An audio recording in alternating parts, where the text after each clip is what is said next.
Welcome once again to the Tin Dog Podcast. Now I begin my review of the Ninth Doctor's Time. That's Christopher Eccleston, right from episode 1, Rose. Now, of course, most of you have seen this episode, so I'm not quite sure why you want to hear my review, but I have received a lot of emails, so we might as well, here we go. Before I begin though, can I just thank everyone who emailed me congratulating me on my wedding. Thanks very much.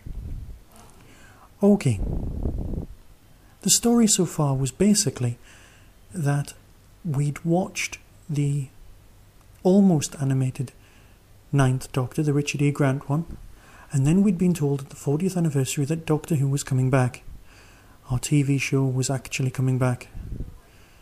The press was alive with speculation over who would play him, and the usual sort of nonsense that accompanies this sort of thing. Can you remember what it was like? You see, for me, Doctor Who was something that I'd convinced myself should have died, or should have become even more culty. Now, I'm sorry for this, but at the time, that was kind of how I felt. There was a guy on Mastermind, the BBC One quiz show, and it was the Doctor Who special, and he'd lost his sight, and he was asked, he was one of the contestants, he was asked whether Doctor Who should come back, and rather oddly, he said, no, it shouldn't, because I can't see it, and I don't think anyone else should be allowed to either. And a tiny part of me felt like that. I'm not proud of saying this at all. I'm not proud whatsoever that I'm thinking like this. But at the time, I was so frightened that Doctor Who would come back as a parody of itself. Something that was just ridicule, something that was closer to Curse of the Fatal Death than anything else. You see, Curse of the Fatal Death had a Ninth Doctor as well, played by Rowan Atkinson. And it was a homage, a Mickey take, if you like, of the last 4 generations, or 5, depending on the way it worked, of the Doctor. The Doctor would then regenerate into different actors, going right through to the very end. It was as if we'd been convinced or tricked into watching the end of the series. The Master was in it. It kind of ticked all the boxes. Even the Daleks turned up. Mind you, though, for a time we thought that was the end. And then it wasn't. Then some bloke who, to be honest, I'd never heard of, Russell T Davies, was given the job to bring it back. And things were looking odd. We'd all been burnt by the Paul McGann thing. We were all kind of squirming a bit.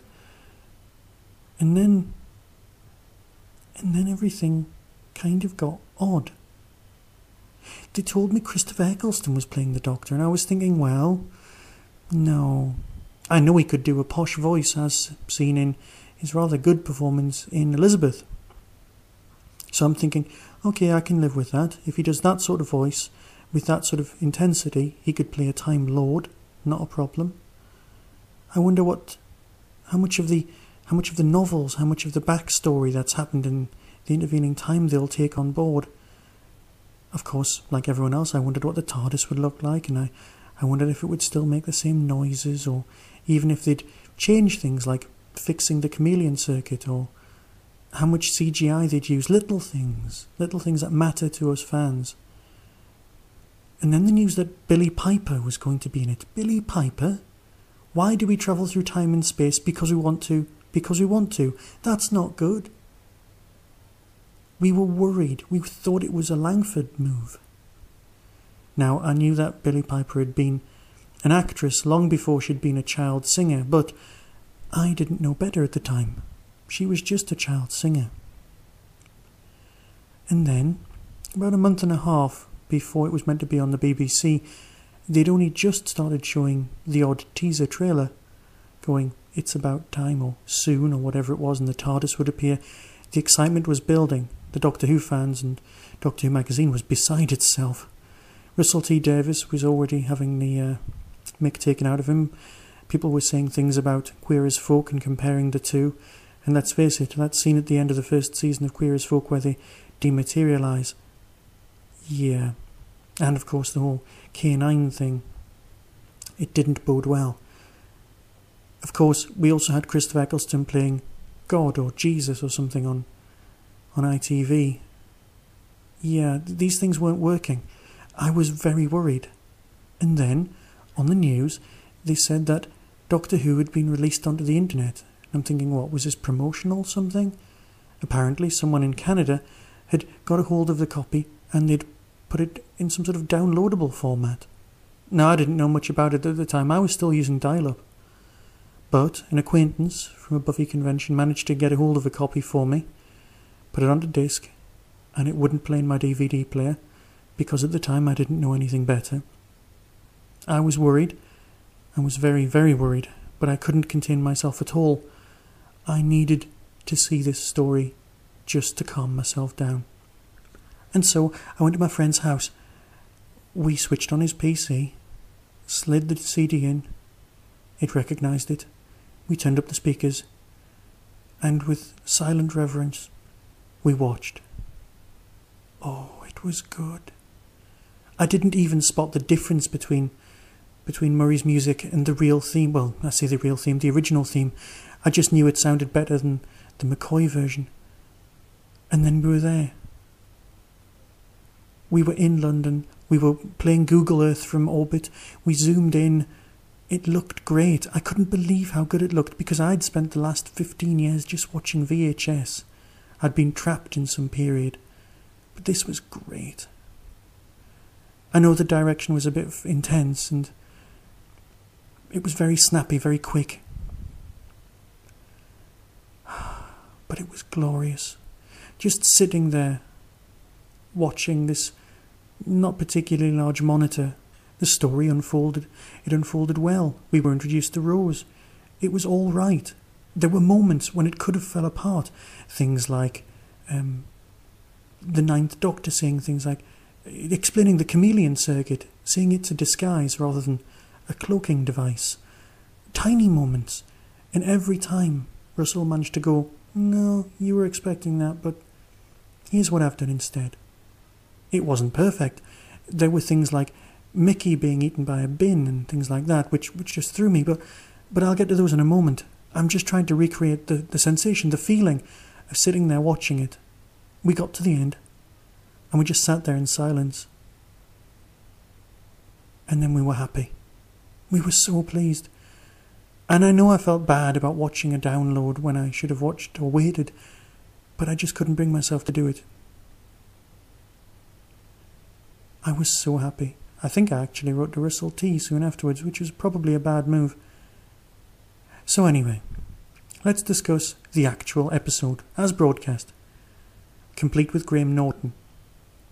For those of you who don't live in England, there was a slight error during the broadcast of the very first episode. This has been well recorded, and on Outpost Gallifrey, massive conspiracy theories have kicked in, basically saying that the error occurred on screen, so much so that the BBC would have to trick us into, well, let's put it this way, buying a DVD if we wanted a pure, clean copy. But we're Doctor Who fans. We'd do that anyway.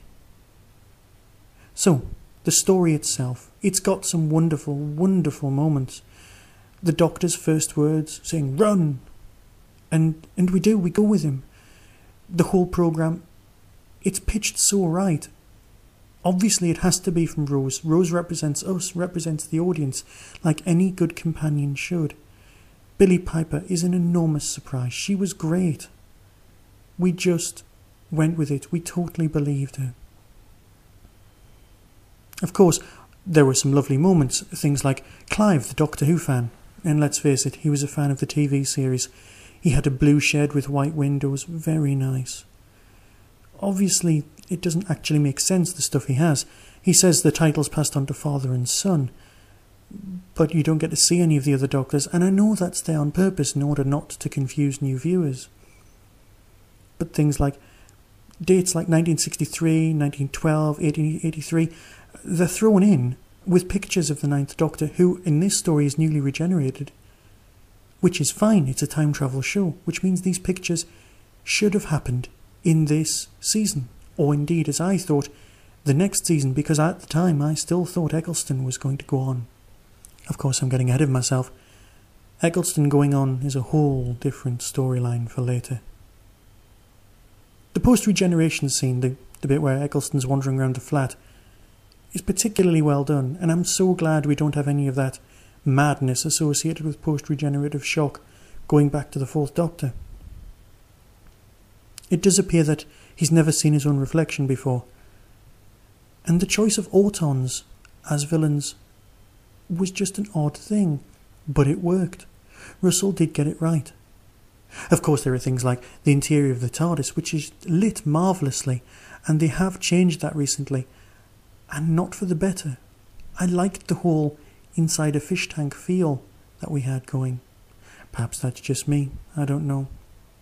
It's not perfect, it's genuinely not. Mickey and the bin becoming plastic, well, just listen to the Tachyon TV podcast commentary and you'll understand the whole, is he made of wood, is he made of plastic? But that does help with Mickey's eventual evolution as a character into something much, much better. The guy is a waste of space in this story, but that's the point of him. That's what he's for. It does work. Of course, this is the first time we ever come across Russell's hidden agenda. His hidden chip agenda, where the Doctor talks about the human race and saying things like, all we do is eat chips, watch TV and sleep. And let's face it, we do. But that's because the theme of Doctor Who in this series, since it's come back, is normalcy. It's normality. It's the way that the world is affected by other things beyond its control. That's just for me. The Doctor saying things like fantastic, and of course with this just being episode 1, we've got tourist trap London. Every time you go to London you only see about 5 different landmarks, but they're what's identifiable to the rest of the world, which is fine, especially early on. We experience everything through Rose's eyes, and for a new audience it's a perfect way in. I must admit, I was annoyed by what Eccleston was wearing. A leather coat, jeans and a pair of boots. Well, I was wearing that at a Doctor Who convention when we were told what the new Doctor was going to be wearing. I looked down and thought, great, they think I've come as Eccleston already, when really all I was doing was dressed as myself. I must admit, I'm a pushover for the whole Edwardian frock coats thing. But perhaps I'm just too much of an old school fan. Again, I've made a point of it before, so I don't really need to labour the point. I would have liked Eccleston to use the voice he used in Elizabeth. Something a little more posher. Time Lord is a rank, not a race. It was a great story, but then again you already know this. Next time we'll be discussing The End of the World, which of course is episode 2. In America, sometimes Rose and The End of the World are put together, which is a lovely thing. But as they are officially 2 episodes, I will be doing that one next time. Thanks for listening. Be seeing you.